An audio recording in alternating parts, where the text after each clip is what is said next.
प्यारे भैया बहनों, मेरा बालक प्रसाद सरस्वती विद्या मंदिर किशनगंज। आज कक्षा 10वीं के इस अध्यापन कार्य में सामाजिक विज्ञान के अंतर्गत इतिहास पढ़ना है। पिछले एपिसोड में इतिहास का जो दूसरा पाठ है, भारत में राष्ट्रवाद, इसकी पृष्ठभूमि सहित चर्चा हुई थी। आज उसी चर्चा को हम गति देने का काम करेंगे। अब तक आपने पढ़ लिया है कि भारत में राष्ट्रवाद कब, क्यों और कैसे उदित हुआ। गांधी जी भारत कब लौट कर आए दक्षिण अफ्रीका से। भारत में सत्याग्रह का शंखनाद कब, कहां से और क्यों हुआ। सत्याग्रह का क्या प्रभाव भारतवर्ष पर पड़ा, शहरी और ग्रामीण क्षेत्रों पर उसके प्रभावों की चर्चा हुई है। फिर हमने विस्तार से देखा कि खेड़ा आंदोलन क्या है, खेड़ा आंदोलन कब, क्यों और कहां से हुआ। अहमदाबाद के मिल मजदूरों ने हड़ताल क्यों की, आंदोलन क्यों किया।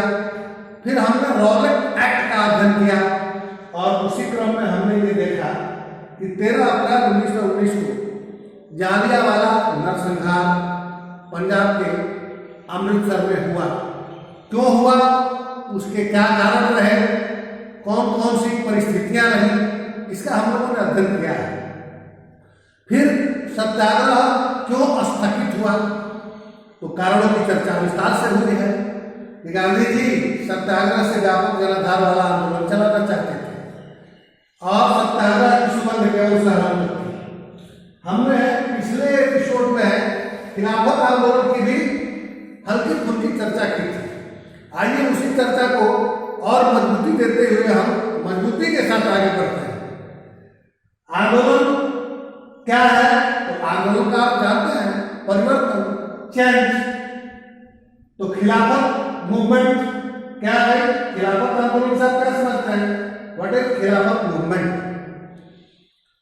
व्हेन डिड स्टार्ट खिलाफत मूवमेंट इन इंडिया। तो सबसे पहले ये जाना कि खिलाफत मूवमेंट है।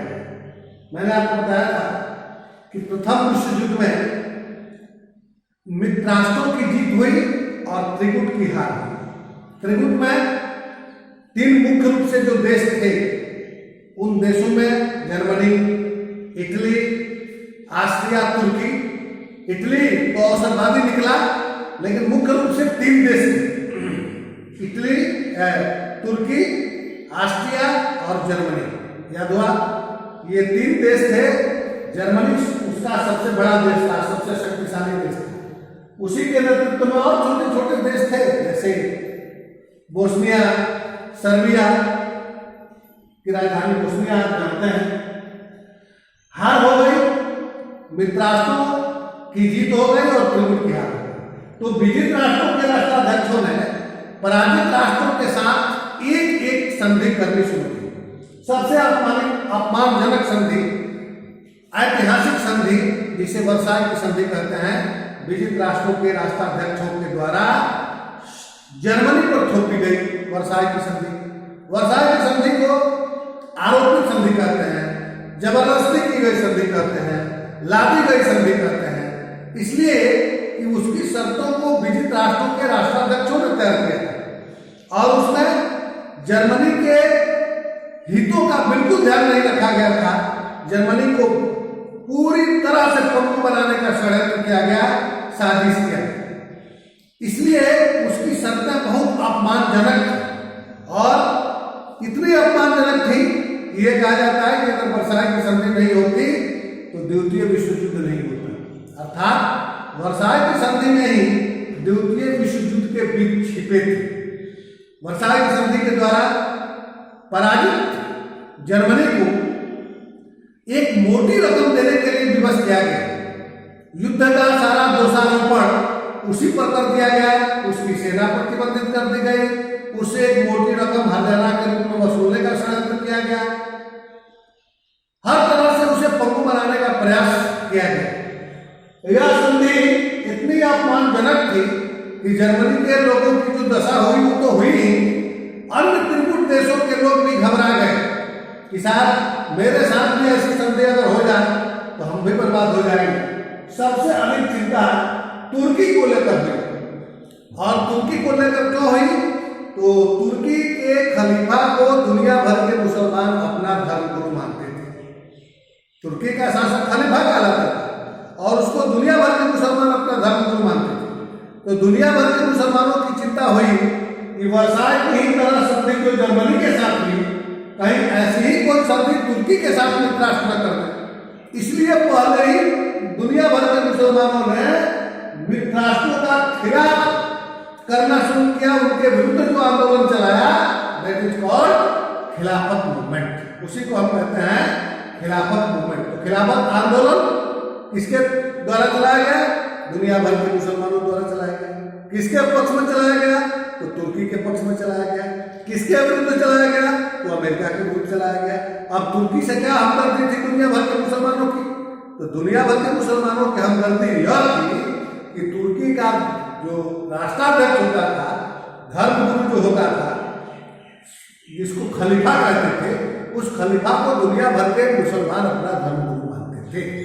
इसलिए दुनिया भर के मुसलमानों ने खिलाफत को मिल चाहिए। लेकिन इसके बावजूद भी मित्रराष्ट्रों ने तुर्की के साथ से की संधि कर ही दी। उनका खिलाफत आंदोलन काम नहीं आया, लेकिन आंदोलन या पूरे देश में मुसलमानों के द्वारा चलाया गया, पूरे विश्व में। भारत के मुसलमानों ने भी गांधी जी से कहा, भाई हम भी मुंबई में खिलाफत मूवमेंट चलाना चाहते हैं दुनिया भर के मुसलमानों के तर्ज पर। वो चला रहे हैं, हम भी चलाना चाहते हैं। गांधी जी ने कहा चलाइए, हमको कोई आपत्ति नहीं है, हम आपके खिलाफत मूवमेंट का सहयोग करेंगे और उसके सपोर्ट में हम क्या चलाएंगे? I shall be start non cooperation movement. हम असहयोग आंदोलन चलाएंगे आपके आंदोलन के सहयोग में, सपोर्ट। गांधी जी ने ऐसी घोषणा कर दी और खिलाफत आंदोलन के सहयोग की बात कह दी। शौकत अली, अली बंधु, मोहम्मद जिन्ना जैसे मुस्लिम नेताओं के आंदोलन में मुंबई में खिलाफत आंदोलन चलाने की योजना बनी। लेकिन कांग्रेस में इस बात को लेकर थोड़ा मतभेद हुआ। क्यों हुआ? तो कुछ कांग्रेसी गांधी जी के इस निर्णय से नाराज हो गए और उनका कहना था कि भाई जो मुस्लिम लीग हमसे अलग होकर के आजादी की लड़ाई लड़ रही है, उस मुस्लिम समुदाय के समर्थन में हम आंदोलन को चलाएंगे। वो अगर हमारा साथ नहीं दे रहे हैं, हम उनका साथ क्यों देंगे? लेकिन मैं यहाँ आपको बता दूं कि गांधी जी एक धूर्त राजनीतिज्ञ थे। गांधी जी ने सितंबर 1920 के कोलकाता, आज का कोलकाता और उस समय का कलकत्ता, ये कांग्रेस का एक अधिवेशन हुआ। कब हुआ? सितंबर 1920 में। कहाँ हुआ? कोलकाता में। और उस सम्मेलन में गांधी जी ने कांग्रेसियों को समझाया, उनकी नाराजगी दूर करने के लिए वो अधिवेशन बुलाया और उन्हें बताया, कहा कि देखिए नाराज होने की बात नहीं है, मैंने इसलिए निर्णय लिया है, आप ठंडे दिल से विचार कीजिए कि अगर वो यानी मुसलमान खिलाफत आंदोलन नहीं चलाए तो हमें अपने देश की आजादी के लिए आंदोलन करना है कि आंदोलन चलाना है कि? लोगों ने कहा चलाना है। तो उन्होंने कहा कि अगर फ्री ऑफ कॉस्ट हमें अगर उनकी सहानुभूति मिल जाए, आंदोलन हमें अब भी करना है और तब भी करना है, लेकिन हमने अगर मौखिक रूप से उन्हें समर्थन दे दिया तो हमारा गया है। वो चलाएंगे खिलाफत तभी हमको सहयोग कराना है, वो नहीं चलाएंगे तभी हमको सहयोग कराना है। तो हमने अगर ऐसे उनको समर्थन दे दिया मौखिक रूप से, हमारा कुछ गया नहीं, उनकी सहानुभूति हमें मिल गई, उन्हें लगा कि गांधी जी चाहते हैं हमारे आंदोलन का सपोर्ट करना चाहते हैं, तो हो सकता है आज नहीं कल उनका सक्रिय सहयोग भी हमारे आंदोलन को मिल जाए। इसलिए इसमें कोई नुकसान नहीं है।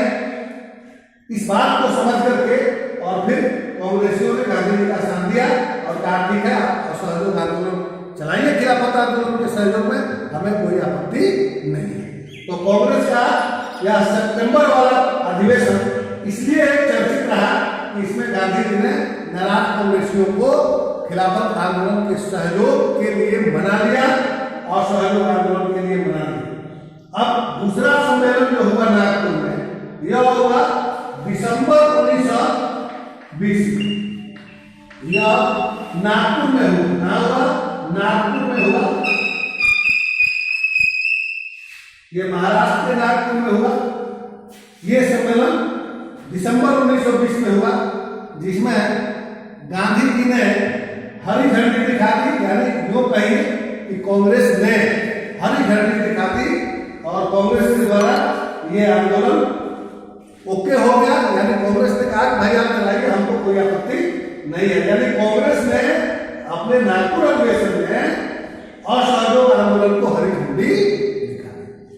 अब 1921 में आगे खिलाफत आंदोलन और उसके पीछे उसके सहयोग में गांधी जी का असहयोग आंदोलन चल पड़ा।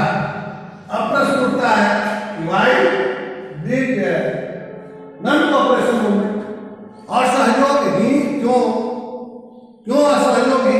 तो इस असहयोग के पीछे भी एक बहुत बड़ी कहानी है। गांधी जी ने 1909 में एक पुस्तक लिखी, आपको पता है उस पुस्तक का नाम हिंद स्वराज। तो हिंद स्वराज नामक पुस्तक में गांधी जी ने यह स्पष्ट किया कि भारतवर्ष का इतिहास इस बात का साक्षी है कि जब जब हमारे यहाँ कोई विदेशी आक्रमणकारी आए हैं, उनके आक्रमण से इस देश की धरती आक्रांत हुई है, तो हमारे सहयोग से हुई है। हम कहीं न कहीं किसी न किसी रूप में उनके सहयोगी रहे हैं। जितने भी विदेशियों ने हमारे देश पर शासन किया, हमारे सहयोग से, कहीं न कहीं हम उनके सहयोग में खड़े थे। ठीक उसी भांति अंग्रेज भी अगर हमारे देश पर शासन कर रहे हैं, एक लंबी फहरिस्त है आक्रमणकारियों की भारत में। डच आए, फ्रेंच आए, ये इंग्लैंड के अंग्रेज आए, पुर्तगीज आए, जितने आए, फ्रांसीसी आए, सबका हमने सहयोग किया है। और यही सहयोग की हमारी नीति जो है, यह हमारी गुलामी का कारण है। हम अंग्रेजों का भी जब तक सहयोग करते रहेंगे, अंग्रेज यहां से जाएंगे। बात स्पष्ट हो गई। हमारे यहाँ जितने भी आक्रमणकारी आए, विदेशी शासक आए, औपनिवेशिक शासन हमारे यहाँ स्थापित हुआ और चलता रहा, हमारे सहयोग से चलता रहा। हम कहीं न कहीं उनके सहयोगी रहे, अंग्रेजों के भी सहयोगी, अंग्रेजों का भी हम साथ दे रहे हैं। और जब तक हम उनका साथ देते रहेंगे, तब तक वो जाएंगे नहीं।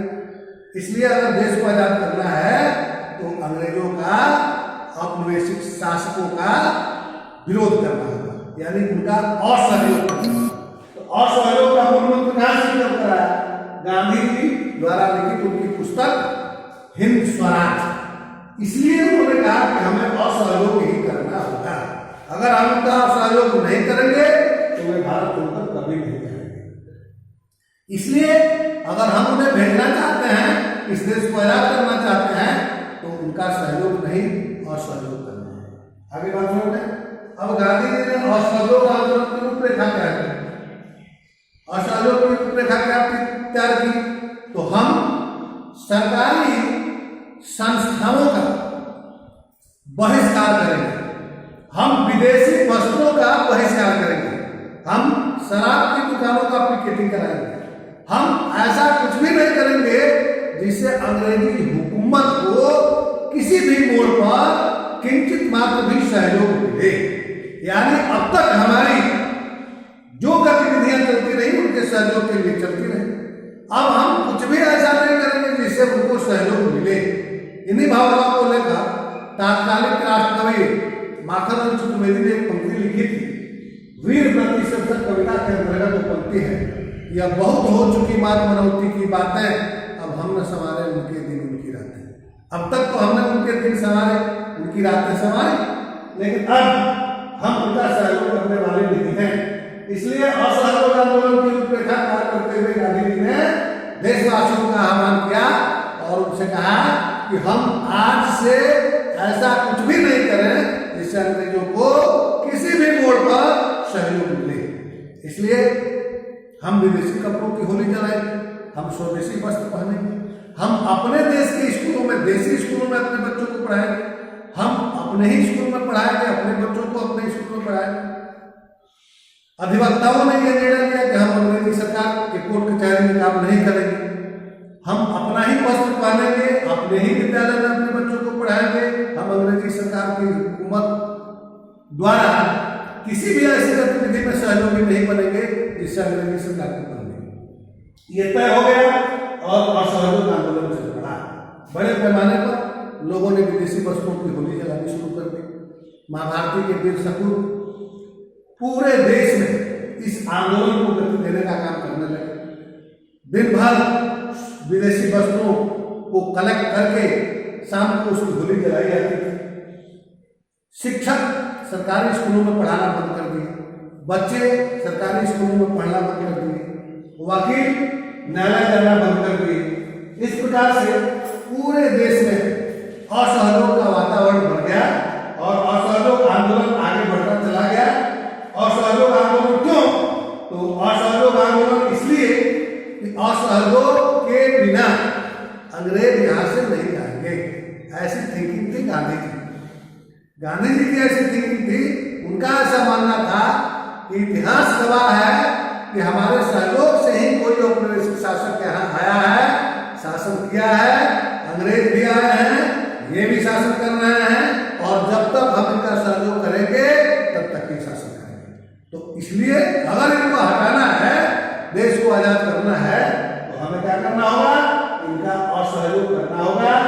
इसलिए असहयोग आंदोलन गांधी जी ने 1921 में, फिर से सुनिए, 1921 में गांधी जी ने असहयोग आंदोलन चलाया। किसके सहयोग में चलाया? खिलाफत आंदोलन के सहयोग में चलाया। क्यों उसका सहयोग किया? मुसलमानों की संवेदना, उनका शक है ये हासिल करना चाहते थे, अपने झंडे के नीचे उन्हें लाना चाहते थे। ऐसे वो चलाते या नहीं चलाते, गांधी जी ने ये अपनी पुस्तक में तय किया था कि अंग्रेजों को अगर इस देश से हटाना है, देश को स्वतंत्र बनाना है, तो उनका असहयोग करना पड़ेगा। इसलिए यह आंदोलन देशव्यापी हुआ। देश भर के लोग, ग्रामीण क्षेत्र से लेकर शहरी क्षेत्र के लोग इस आंदोलन में सक्रिय रूप से भाग लिए और देश में बड़े पैमाने पर यह आंदोलन चलाया गया। इस आंदोलन को तब स्थगित किया गया जब 1922 में गोरखपुर जिले के चौरी चौरा नामक स्थान पर एक घटना घटी। यह ऐतिहासिक घटना आप जानते हैं कि 1922 में चौरी चौरा नामक शहर में सत्याग्रही जो थे शांतिपूर्ण प्रदर्शन कर रहे थे, लेकिन पुलिस ने उन पर लाठीचार्ज कर दिया। काफी लोग घायल हुए, चोटिल हुए और इतना तनाव वहां फैला इस घटना के कारण कि रात में आकर सत्याग्रहियों की एक क्रुद्ध भीड़ चौरी चौरा नामक रेलवे थाना पर आक्रमण कर दिया और वहां एक कमरे में आग लगा दी जिसमें 22 पुलिसकर्मी सो रहे थे, वो जलकर खाक हो गए। गांधी जी को जब इस चीज की जानकारी हुई, इस घटना की जानकारी हुई, तो गांधी जी ने नाराज होकर आंदोलन को स्थगित करने की घोषणा कर दी। उन्होंने ये ऐलान कर दिया कि आंदोलन स्थगित कर दिया जा रहा है। क्यों स्थगित हुआ? किस कारण हुआ? कब हुआ? 1922 में हुआ। चौरी चौरा हत्याकांड के कारण हुआ और गांधी जी की नाराजगी के कारण ये आंदोलन 1922 में स्थगित हो गया। बस आज की चर्चा इतनी ही। फिर हम लोग अगले एपिसोड में आगे की बात सुनते हैं। धन्यवाद।